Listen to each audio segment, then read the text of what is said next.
pour empowerer les gens, pour leur donner un petit peu envie de se battre et de s'investir, il faut aussi leur dire, dis-moi, parle-moi, qu'est-ce que tu veux faire?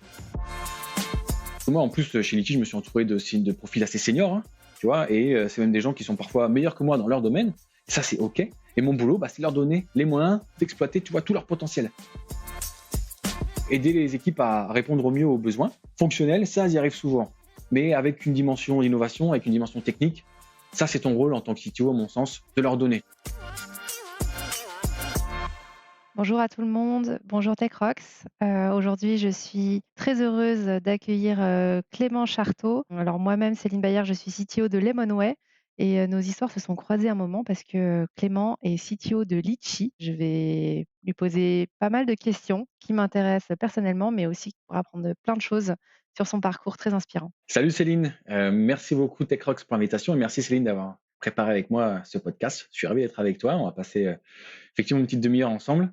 Donc moi, je suis Clément Charteau, je suis le CTO de Litchi. Je pense que tout le monde connaît la plateforme numéro un des cagnottes en ligne.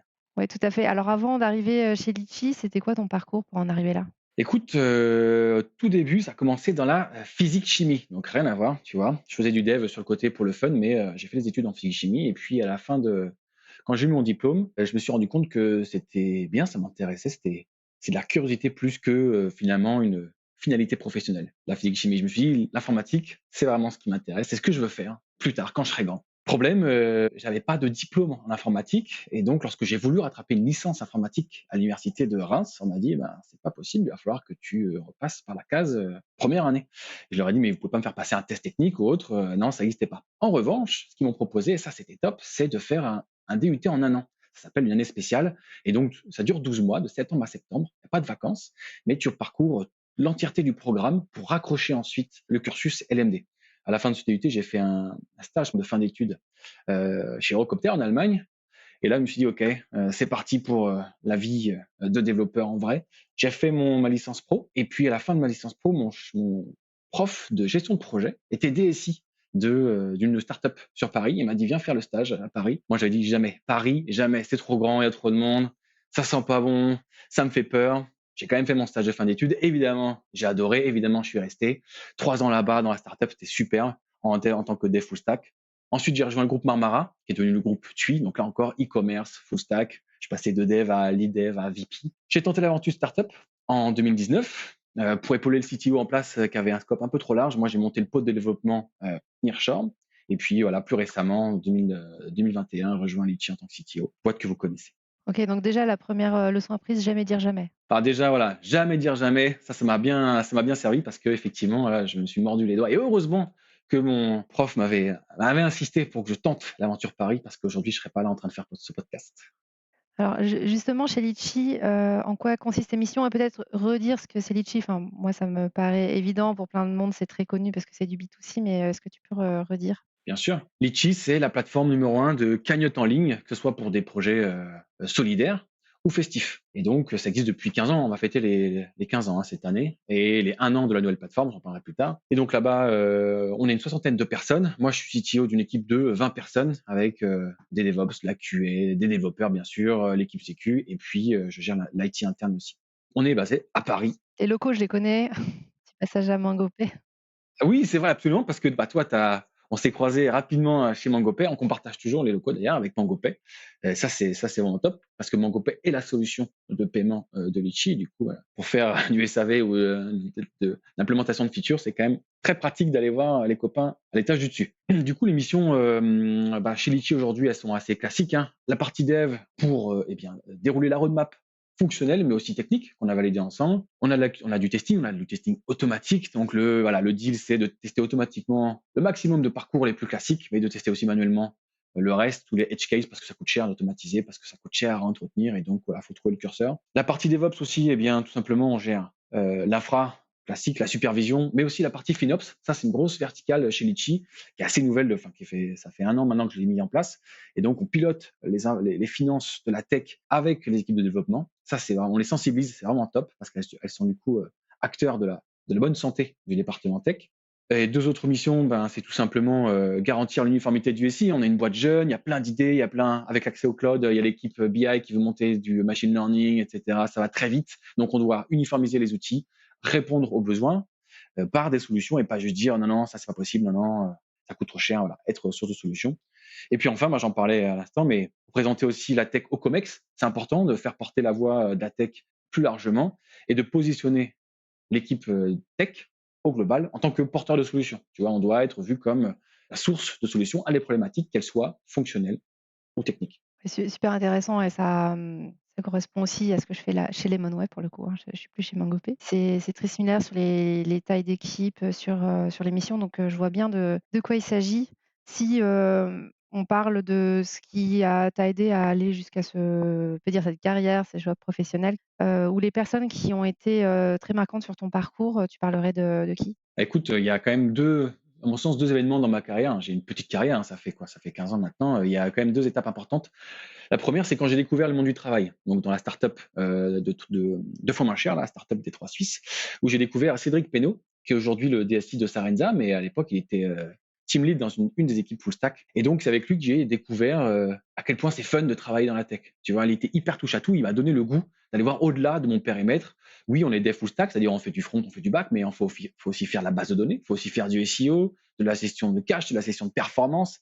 Bref, il m'a donné ce goût pour le petit plus, et donc ça, j'en suis très reconnaissant. Et ça a été vraiment un premier marqueur important de ma carrière. Et puis le deuxième, voilà, ça prend la moitié de mon CV, hein, mais c'est le passage chez TUI et donc la découverte de Jérôme Picard, qui est aujourd'hui le DSI de Corsair, et de Paolo Grillo, qui est lui directeur de la technologie chez TUI, le groupe TUI. Et donc ces deux personnes m'ont apporté une dimension qui est cruciale quand tu es CTO ou tech leader, c'est de prendre de la hauteur.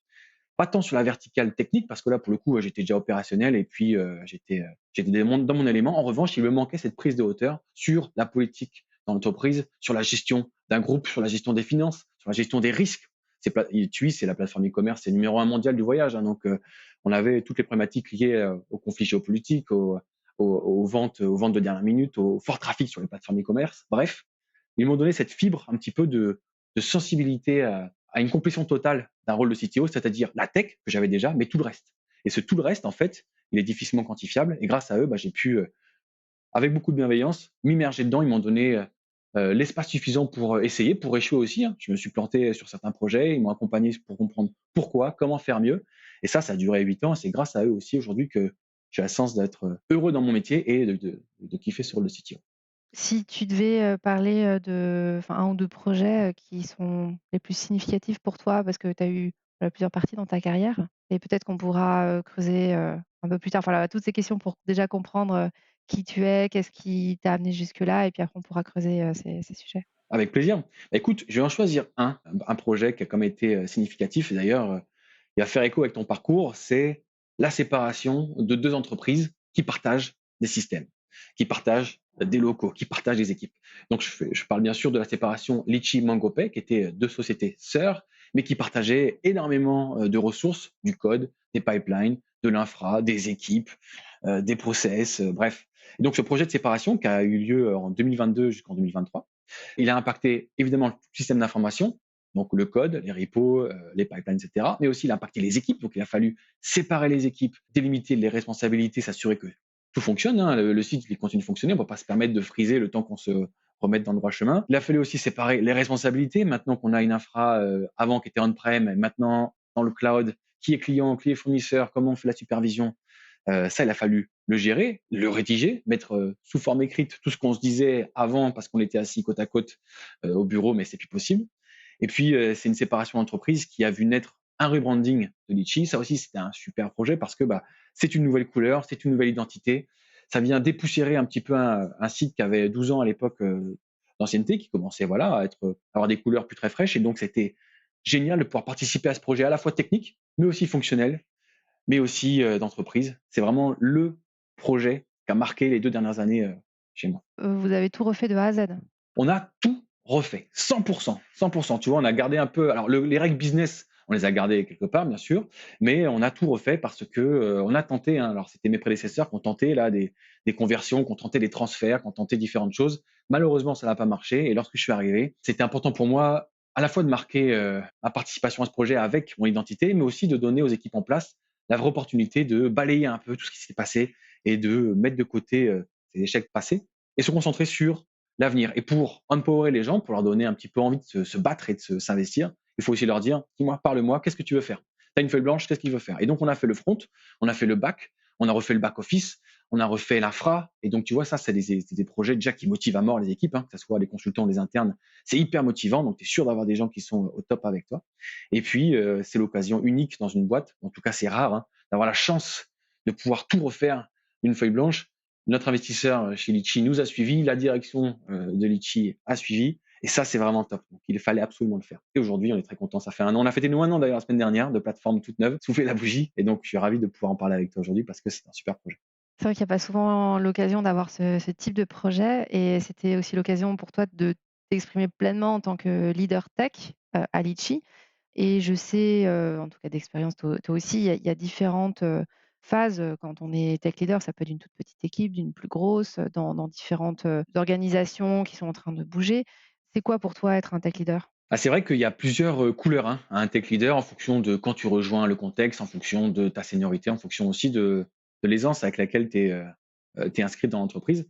Et d'ailleurs, quand je suis arrivé chez Litchi, j'étais d'abord dans une phase de continuité. Tu vois, il y avait plein de choses en cours. C'était pas le moment de tout stopper en disant c'est moi que voilà, arrêtez tout. Il fallait d'abord comprendre comment ça fonctionnait et quels étaient les rouages avant de tenter justement d'écrire une page de l'histoire qui était elle toute neuve. Et donc, pour être, à mon sens, un tech leader, une des étapes importantes pour moi, c'est déjà de connaître le terrain. Tu vois, de partager le contexte des équipes, d'avoir cette fibre indispensable entre, c'est même pas une question de N-1, N+1, mais entre les collègues, les collaborateurs avec lesquels tu vas travailler. Donc déjà connaître, comprendre le terrain, comprendre les problématiques que rencontrent les équipes. Et puis ensuite, à ces équipes, eh bien, c'est de leur donner les moyens de mener à bien leur mission. Les missions que je leur ai attribuées, mais aussi qu'elles ont aussi identifiées comme étant prioritaires. Parce que moi, en plus, chez Litchi, je me suis entouré de profils assez seniors, hein, tu vois, et c'est même des gens qui sont parfois meilleurs que moi dans leur domaine. Et ça, c'est OK. Et mon boulot, bah, c'est de leur donner les moyens d'exploiter, tu vois, tout leur potentiel, d'exprimer un peu toute leur créativité et de faire leur travail. Et si je me permets la petite citation de Steve Jobs, hein, c'est lui qui disait on ne recrute pas des gens intelligents pour leur dire quoi faire, mais on les recrute pour qu'ils nous disent quoi faire. Et du coup, c'est aussi un petit peu ce que je fais chez Litchi, c'est de leur donner voilà, le cadre suffisant pour qu'ils puissent s'exprimer et qu'ils me disent OK, Clément, moi, je voudrais faire ça. Voilà les moyens pour y arriver. Complètement aligné. Mais et du coup, selon toi, les qualités qui sont indispensables pour, être, CTO, ce serait quoi?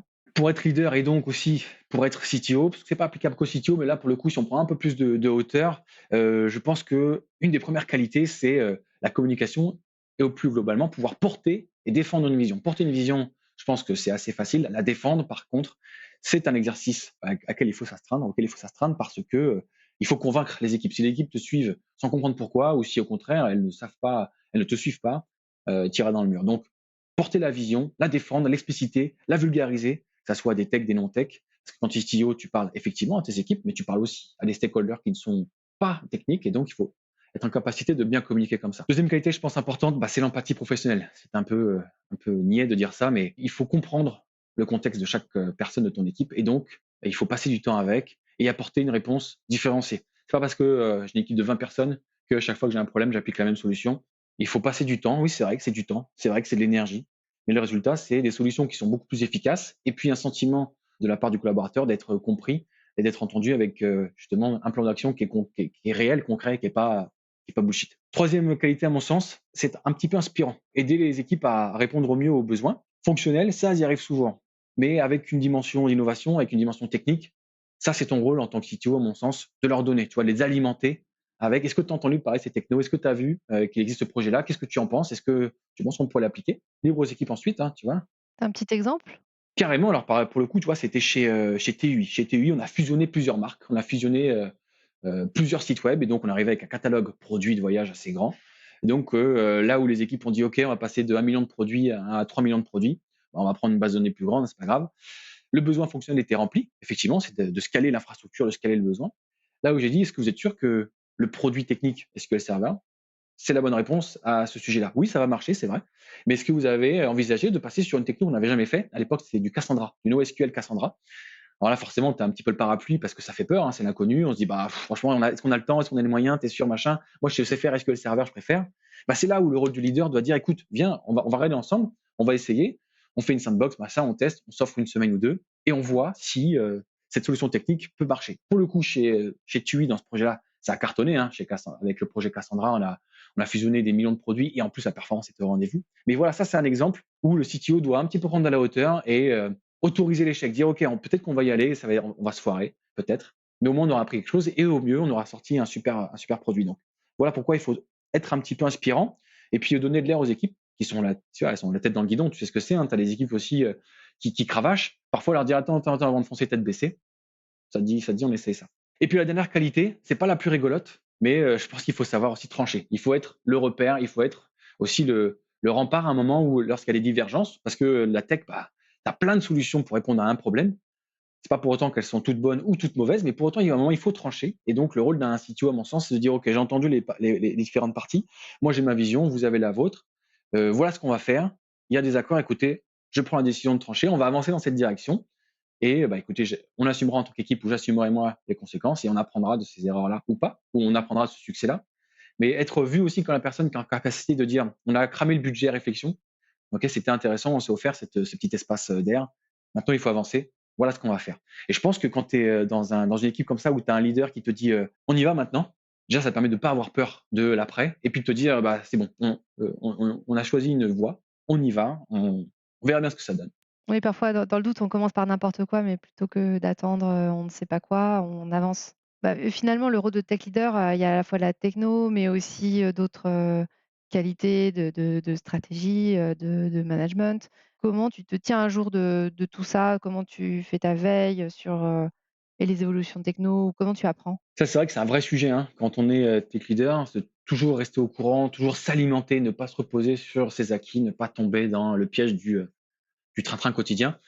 Il y a les classiques, hein, Medium ou les autres podcasts que j'écoute, mais il y a un canal que j'aime beaucoup qui s'appelle, TLDR ou TLDR pour les amoureux de l'accent anglais et qui est vachement bien parce qu'il te propose en fonction du domaine que tu aimes, un condensé tous les jours, une newsletter avec un top 5 des items qui pourraient t'intéresser. Moi, je me suis inscrit perso sur la partie e-commerce, la cybersécu, les cryptos et je crois, sur la partie finance. Et donc tous les matins ou je pense que c'est vers 11 heures ou 12 heures, tu vois, tu as ton top X des articles intéressants. En plus, comme son nom l'indique, tu les résumés, tu les titres. Si tu as envie d'en savoir plus, tu vas le voir et au moins tu es au courant de ce qui se passe dans l'écosystème.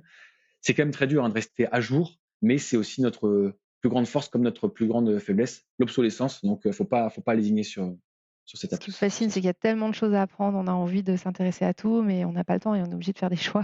Ah, c'est frustrant, hein. Ah, c'est clair, hein. Des fois, tu te dis, tu aimerais avoir, du temps en plus, tu aimerais être rentier et passer du temps qu'à faire de la discovery, mais c'est pas possible, on a un business à assurer derrière. Comment, bah, peut-être tu transmets aussi, l'information que tu apprends. Moi, je t'ai vu à Gilles en Seine. Alors je suis pas venue à l'événement, mais j'en ai entendu beaucoup parler. Tu participes, à ce type d'événement? Tu en as d'autres à recommander? Effectivement, j'ai fait Agile en scène l'année dernière. J'aime bien aussi participer à des summits, tu vois? Il y a le Google Summit, il y a le AWS aussi, J'ai même participé pour, m'inspirer et puis pour partager lorsque on donne l'occasion aussi mon parcours et les discoveries qu'on a fait. Mais c'est aussi important de partager en interne. Tu vois, avec mes équipes, on a une journée par mois, des journées R&D, on a 2 fois par an un hackathon, qui sont des moments où, lorsque moi j'ai une idée, j'ai spoté un projet, tu vois, je leur souffle l'idée.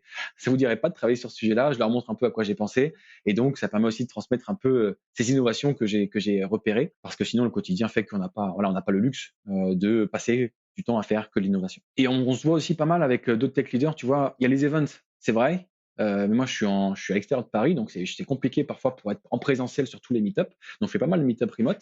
Et puis, on se voit aussi avec les tech leaders en dehors. C'est aussi l'avantage, déjà grâce à la communauté de TechRox, mais aussi grâce à d'autres événements sur lesquels on poursuit, j'ai envie de dire, hors antenne. Et encore la semaine dernière, ou il y a 2 semaines, j'ai déjeuné avec le VP des Galeries Lafayette, tu vois, que j'avais rencontré sur Agile en scène, et qui était l'occasion, on a parlé app mobile et framework natif. Bref, c'est pas des events, mais c'est des moments où tu chopes de l'info, où toi tu transmets de l'info, tu sondes le marché aussi, comment c'était ses recrutements, tu vois, est-ce qu'il a vu des tensions, est-ce qu'il a il a rencontré les bons profils, et cetera. Bref, ce type d'événements officieux font la richesse aussi de notre réseau.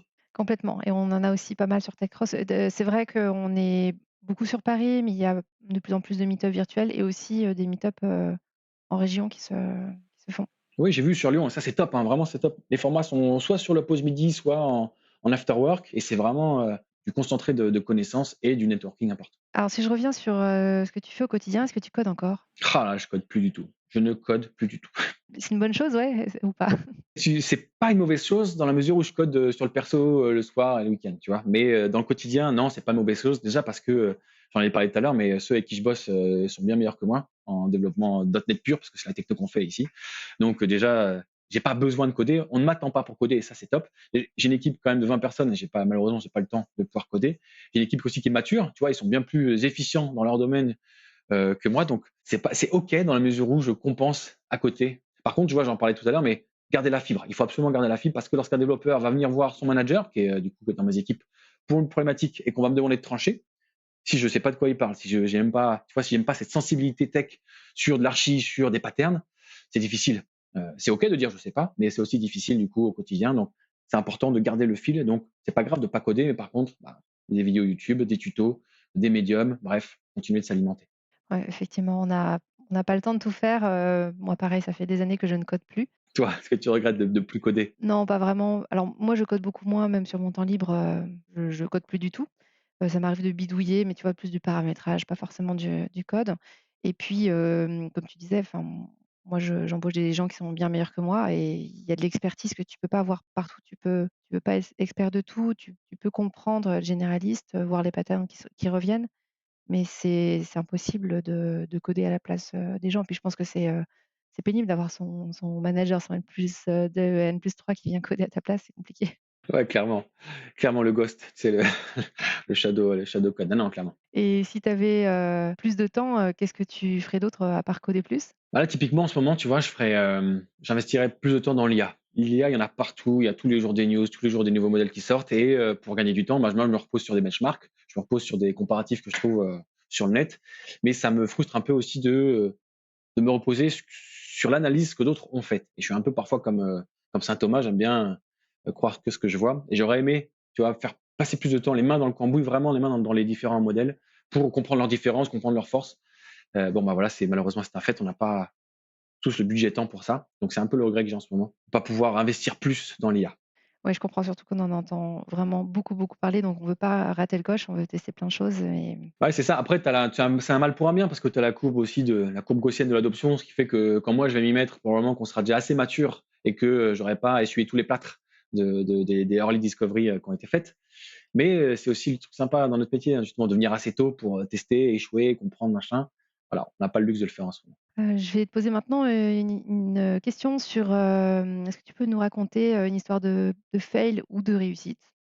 Choisis l'angle que tu préfères. Une histoire de fail ou de réussite. Alors, on va commencer par un petit fail, tu vois, histoire de finir avec un truc positif. C'était lors du dernier, projet d'ailleurs, hein, celui sur lequel on s'est croisés. C'est, d'externaliser les projets au forfait. Pour le coup, ça, c'était un fail, dans le cadre de la séparation des 2 entreprises, hein, dont on parlait tout à l'heure.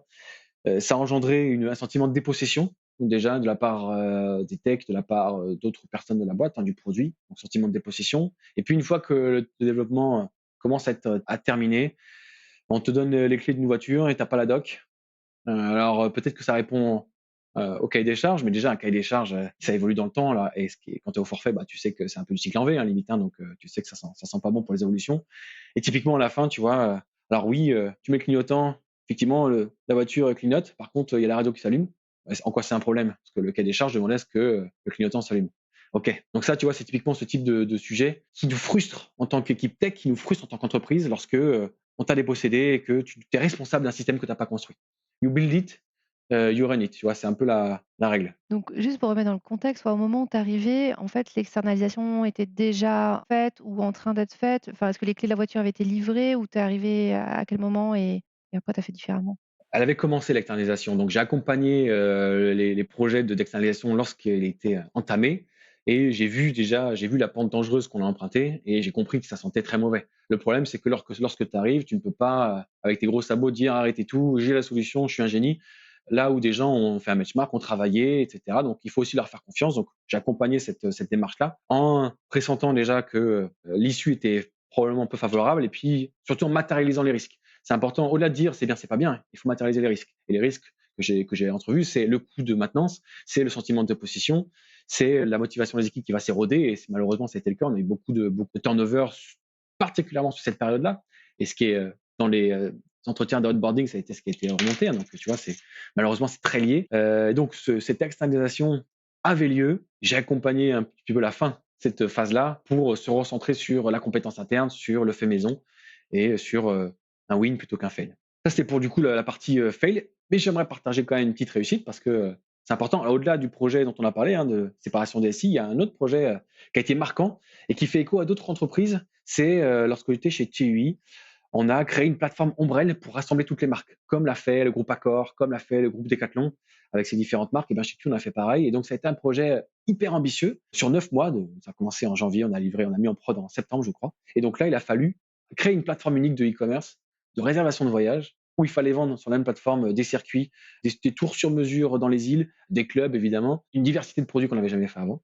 Et ça, c'est le fait d'avoir créé une marque ombrelle pouvant accueillir différentes sous-marques et accompagner une croissance, ça a été génial. En plus, on a scalé de ouf parce qu'on était passé de 15 à 30, je crois 34 même dans l'équipe. On a appris le Scrum, c'est la première fois qu'on faisait de l'agilité chez TU à cette époque-là.